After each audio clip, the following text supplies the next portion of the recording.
लोक अदालत, लोगों की अदालत। पीपल्स कोर्ट, लोक अदालत को लीगल सर्विसेज अथॉरिटीज़ एक्ट 1987 के अंडर स्टैट्यूटरी स्टेटस प्रदान किया गया। स्टैट्यूटरी स्टेटस मतलब लीगल स्टेटस, एक कानूनी रूप दिया गया। लोक अदालत की नीड क्यों पड़ी, ज़रूरत क्यों पड़ी? हमारा ट्रेडिशनल जुडिशल सिस्टम जो है कोर्ट्स का, उसमें काफ़ी फॉर्मेलिटीज़ होती हैं, टेक्निकलिटीज़ होती हैं, वह काफ़ी टाइम कंज्यूमिंग प्रोसेस होता है, कॉस्टली होता है, जो कि पार्टीज़ को फ्रस्ट्रेट कर देता है। लोक अदालत से डिस्प्यूट्स का रेजोल्यूशन काफ़ी क्विकली होता है, स्पीड के साथ। यह इनएक्सपेंसिव प्रोसेस है और यह हमारे ट्रेडिशनल जुडिशल सिस्टम को सप्लीमेंट करता है, उसका पूरक है। लोक अदालत ऑर्गेनाइज कैसे की जाती हैं? सभी district authority, state authority, high court Legal Services committee, supreme Court Legal Services committee या फिर तालुक लीगल सर्विसेज कमेटी, यह सभी लोक अदालत ऑर्गेनाइज करती हैं।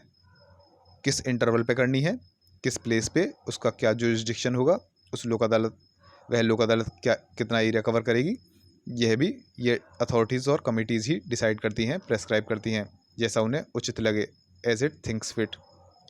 लोक अदालत में जुडिशल मेंबर्स होते हैं और अदर पर्सनस होते हैं। यह कितने होंगे, इनका नंबर कितना होगा, यह भी ये अथॉरिटीज़ और कमिटीज़ डिसाइड करती हैं, स्पेसिफाई करती हैं। जुडिशल ऑफिसर जो होगा वह कोर्ट का सर्विंग जुडिशल ऑफिसर होगा या फिर रिटायर्ड जुडिशल ऑफिसर होगा। अदर पर्सन्स यूजुअली लॉयर्स, वकील होते हैं या फिर सोशल एक्टिविस्ट्स होते हैं। इन अदर पर्सन्स की क्वालिफिकेशंस और एक्सपीरियंस क्या होंगे, यह कौन प्रेस्क्राइब करेगा? अगर लोक अदालत supreme Court Legal Services committee द्वारा ऑर्गेनाइज की गई है, उस केस में सेंट्रल गवर्नमेंट भारत के चीफ जस्टिस के साथ कंसल्ट करके इन अदर पर्सन्स की क्वालिफिकेशंस और एक्सपीरियंस को प्रेस्क्राइब करेगा। अगर लोक अदालत supreme Court Legal Services committee के अलावा किसी और के द्वारा ऑर्गेनाइज की गई है, उस कंडीशन में, उस केस में स्टेट गवर्नमेंट जो है, राज्य सरकार, हाई कोर्ट के चीफ जस्टिस के साथ कंसल्ट करके इनकी क्वालिफिकेशंस और एक्सपीरियंस प्रेस्क्राइब करेंगे in case of Lok Adalat organised by anyone other than Supreme Court Legal Services Committee. Lok Adalat का जुरिस्डिक्शन किन किन केसेस के ऊपर है, क्षेत्राधिकार किन किन केसेस के ऊपर है। अगर कोई केस कोर्ट में पेंडिंग है, उस केस के ऊपर भी लोक अदालत का जुरिस्डिक्शन है, वह केस लोक अदालत के पास भेजा जा सकता है। अगर कोई केस या कहें अगर कोई मैटर कोर्ट के पास अभी गया नहीं है, लेकिन उस मैटर के ऊपर कोर्ट का जुरिस्डिक्शन है, ठीक है, उस कंडीशन में भी उस मैटर को लोक अदालत के पास भेजा जा सकता है। किस किस केसेस के ऊपर, किन किन केसेस के ऊपर लोक अदालत का जुरिस्डिक्शन नहीं है, क्षेत्राधिकार नहीं है? वह केसेस जिनमें नॉन कंपाउंडेबल ऑफेंस इन्वॉल्व होता है। नॉन कंपाउंडेबल ऑफेंस वह ऑफेंस होते हैं जिनमें कोई कॉम्प्रोमाइज़ नहीं किया जाता, नो कॉम्प्रोमाइज़। ओके, कंपाउंडेबल वाले वह हो जाएंगे जिनमें कॉम्प्रोमाइज़ होता है, और नॉन कंपाउंडेबल वो वाले जिनमें कोई कॉम्प्रोमाइज़ नहीं होता, पार्टीज़ के बीच में कोई समझौता नहीं होगा, केस पूरा किया जाएगा। तो कौन कौन से केसेस लोक अदालत के पास भेजे जा सकते हैं? कंपाउंडेबल केसेस जिनमें समझौता किया जा सकता है, matrimonial cases, family disputes, land mutation, land pattas, forest lands, land acquisition cases, bank loan, motor accident compensation claim, ये सभी केसेस लोक अदालत रिजॉल्व कर सकती है। कॉग्निजेंस ऑफ केसेस, केसेस का संज्ञान कैसे लेती है लोक अदालत? दो सिचुएशन हो गई, एक तो पेंडिंग केसेस वाली और वह मैटर जो अभी कोर्ट के पास गए नहीं है। तो पेंडिंग केसेस वाले देख लिए हैं, जो केसेस कोर्ट में पेंडिंग है, कोर्ट के पास है, उन केसेस में अगर दोनों ही पार्टीज एग्री कर जाएं कि हमारा केस लोक अदालत को रेफ़र किया जाए, तो वह लोक अदालत को रेफ़र कर दिया जाएगा। या फिर कोई एक पार्टी कोर्ट में अप्लाई करे कि हमारा केस जो है लोक अदालत के पास भेजा जाए, और कोर्ट जो है प्राइमा फेसी, प्रथम दृष्टया, पहली नज़र में सेटिस्फाई हो जाए कि इस केस में तो सेटलमेंट के, समझौते के चांसेस हैं, तो वह उस केस को लोक अदालत के पास रेफ़र कर देगी कोर्ट जो है। या फिर कोर्ट जो है यह सेटिस्फाई हो जाए कि मैटर जो है केस का वह बिल्कुल अप्रोप्रिएट है, लोक अदालत के लिए बिल्कुल उपयुक्त है लोक अदालत के लिए, तो उस केस को वह लोक अदालत के पास रेफ़र कर देगी। पेंडिंग केसेस हो गया जो केस कोर्ट में पड़े हैं। अब दूसरा देखते हैं जो मैटर अभी कोर्ट में गया ही नहीं है, उसमें अगर कोई भी पार्टी जो ऊपर लीगल सर्विसेज कमेटी वगैरह दी हुई थी और डिस्ट्रिक्ट अथॉरिटी, स्टेट अथॉरिटी, इनमें से किसी के पास अप्लाई करे कि हमारा मैटर लोक अदालत के पास भेजा जाए, तो वह मैटर भी लोक अदालत के पास भेजा जा सकता है। ये हो गया कॉग्निजेंस, संज्ञान लेना, कैसे संज्ञान लिया जाता है। वर्किंग, लोक अदालत कैसे काम करती है। लोक अदालत केसेस को बहुत ही एक्सपीडिशियसली, बहुत ही तत्परता के साथ डिस्पोज करेगी, कंप्लीट करेगी। वह पूरी कोशिश करेगी कि पार्टीज़ के बीच में कॉम्प्रोमाइज़ सेटलमेंट हो जाए, कॉम्प्रोमाइज़ या सेटलमेंट समझौता हो जाए। कौन कौन से प्रिंसिपल्स को फॉलो करती है लोक अदालत। Principles of justice, principle of equity, fair play etcetera. अगर पार्टीज़ कॉम्प्रोमाइज़ नहीं करती हैं या सेटलमेंट नहीं करती हैं, सेटलमेंट पे नहीं पहुंचती हैं, समझौते पे नहीं पहुंचती हैं, तो लोक अदालत उस केस को वापस कर देगी। अगर यदि वह केस कोर्ट के द्वारा आया था, यदि वह केस कोर्ट से आया था, जैसे इन केसेस में ये केसेस कोर्ट के द्वारा आए थे जो पेंडिंग केसेस वगैरह थे, तो इनको तो कोर्ट के पास वापस कर देगी। और जो केस कोर्ट से नहीं आया था, कमेटी या अथॉरिटी से आया था, उस केस में अगर कॉम्प्रोमाइज़ और या सेटलमेंट नहीं हो पाता है, तो लोक अदालत दोनों पार्टीज़ को एडवाइस करेगी, उनको सुझाव देगी कि यहाँ पे तो कोई कॉम्प्रोमाइज़ या सेटलमेंट नहीं होगा, नहीं हो पा रहा, यह केस यहाँ पे तो रिजॉल्व हो नहीं पा रहा, आपको केस रिजॉल्व करने के लिए कोर्ट के पास जाना चाहिए, ऐसे एडवाइस दे देगी उनको। कोर्ट, ये लोक अदालत का अवार्ड या डिसीजन जो है, इसकी स्टेटस वगैरह क्या होता है, यह डीम किया जाता है, माना जाता है सिविल कोर्ट की डिक्री के बराबर या फिर किसी और कोर्ट के ऑर्डर के बराबर। यह डिसीजन जो डिस्प्यूट की पार्टीज़ हैं उनके ऊपर फाइनल होता है और बाइंडिंग होता है। दोनों ही बाध्य हैं उस डिसीजन को मानने के लिए, और इस डिसीजन के खिलाफ कोई अपील नहीं की जा सकती। लोक अदालत की पावर्स, क्या क्या शक्तियाँ हैं लोक अदालत के पास।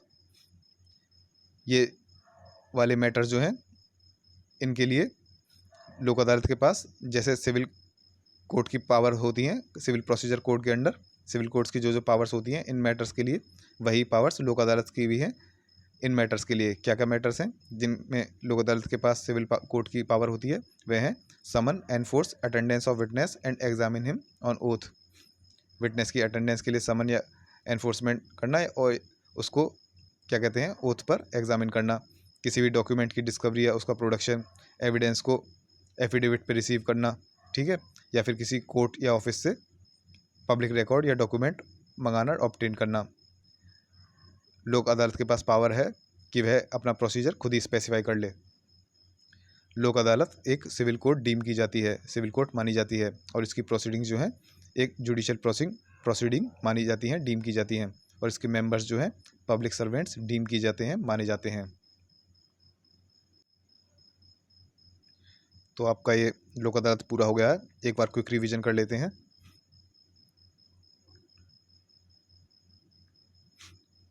लोक अदालत लिटरल मीनिंग हुआ पीपल्स कोर्ट, लोगों की अदालत। लीगल सर्विसेज अथॉरिटीज़ एक्ट 1987 के अंतर्गत उसके अंडर इसको स्टैचूटरी स्टेटस मिल गया, एक लीगल स्टेटस मिल गया, कानूनी रूप मिल गया। लोक अदालत की नीड क्यों पड़ी, क्योंकि हमारा ट्रेडिशनल जुडिशियल सिस्टम जो है उसमें काफ़ी फॉर्मेलिटीज़ होती हैं, टेक्निकलिटीज़ होती हैं, टाइम कंज्यूम प्रोसेस होता है, कॉस्टली होती है, जिससे कि पार्टीज़ फ्रस्ट्रेट हो जाती हैं। लोक अदालत किसी भी डिस्प्यूट को क्विकली रिजॉल्व कर देती है स्पीड के साथ। प्रोसेस जो है काफ़ी इनएक्सपेंसिव है, मतलब कि कॉस्टली नहीं है, एक्सपेंसिव नहीं है, और लोक अदालत जुडिशियल सिस्टम को सप्लीमेंट करती है, उसका पूरक है।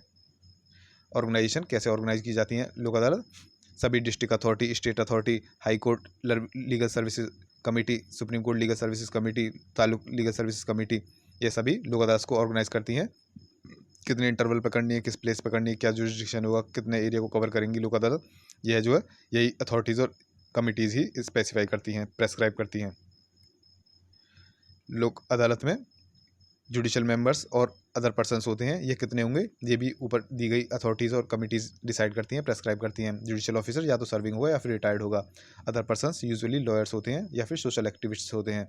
इनकी क्वालिफिकेशन और एक्सपीरियंस कौन प्रेस्क्राइब करता है। अगर लोक अदालत जो है supreme Court Legal Services committee द्वारा ऑर्गेनाइज की गई है, उस केस में central government chief justice of India के साथ कंसल्ट करके इनकी क्वालिफिकेशंस और एक्सपीरियंस प्रेस्क्राइब करेगा। और यदि किसी और के द्वारा लोक अदालत ऑर्गेनाइज की गई है, उस केस में state government chief justice of high court के साथ कंसल्ट करके इनकी क्वालिफिकेशंस और एक्सपीरियंस प्रेस्क्राइब करेगा।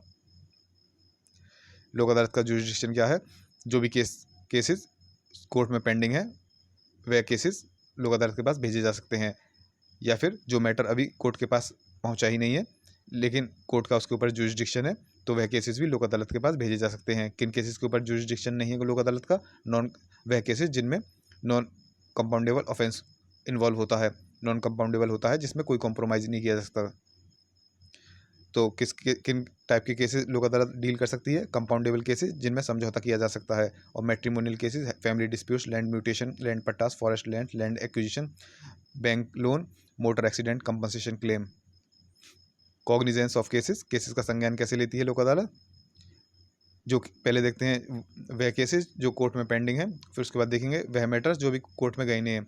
अगर कोई मैटर कोर्ट में चला गया है, वहाँ पे पेंडिंग है, तो अगर दोनों पार्टीज एग्री करें कि हमारा केस लोक अदालत के पास रेफ़र किया जाए, तो रेफ़र कर दिया जाएगा। या फिर एक पार्टी क्या कहते हैं कोर्ट में अप्लाई करे कि हमारा केस लोक अदालत के पास रेफ़र किया जाए, और कोर्ट जो है प्राइमा फेसी प्रथम दृष्टया पहली नज़र में सेटिस्फाई हो जाए कि इस केस में सेटलमेंट के समझौते के चांसेस हैं, तो वह उस केस को लोक अदालत के पास रेफ़र कर देगी। या फिर कोर्ट सेटिस्फाई हो जाए कि यह केस जो है, इसमें मैटर जो है लोक अदालत के लिए बिल्कुल एप्रोप्रिएट है, उपयुक्त है।